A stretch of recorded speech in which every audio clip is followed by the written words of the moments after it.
La mer s'est retirée au loin. Alejandro Hernandez scrute le sable pour savoir où se cachent les vers. Sur la plage de Caroual, ce sont les vers noirs, les arénicoles qu'il ramasse. Ce jour-là, d'autres retournent le sable. Tu vois? Ouais, joli. Regardez. Mais Alejandro est le seul professionnel à avoir une licence pour les vers marins dans les Côtes d'Armor. L'histoire commence quand ce natif d'Andalousie se remet à la pêche en Bretagne. C'était il y a 5 ans. Il se rend compte du prix de vente des vers.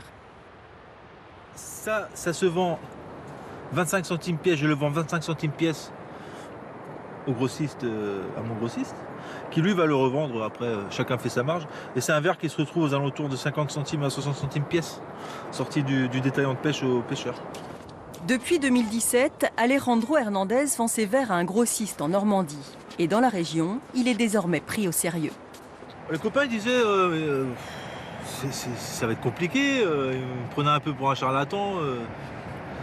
Comment tu vas vendre des vers, tout ça? Et les pêcheurs, ils ont dit quoi? Ah, les pêcheurs, ils rigolaient un peu, mais bon, maintenant, ça, nickel. Mais le vers qui lui fait tourner la tête, c'est le bibi. C'est pour ça que j'ai démarré là.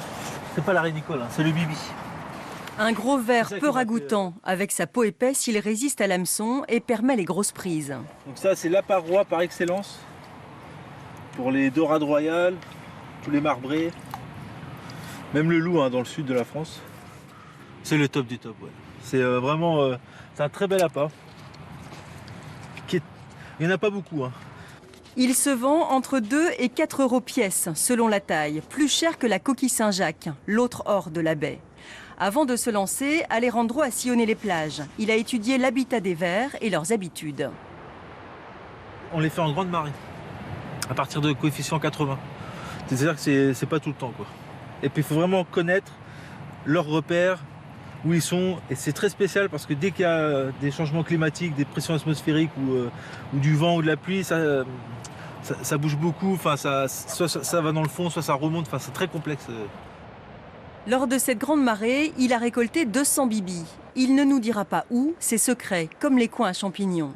Ce sera d'ailleurs la dernière récolte de l'année, car quand vient l'hiver, les bibis s'enfoncent dans le sable pour hiberner. Le temps pour Alejandro de ramasser les huîtres sauvages, son autre activité.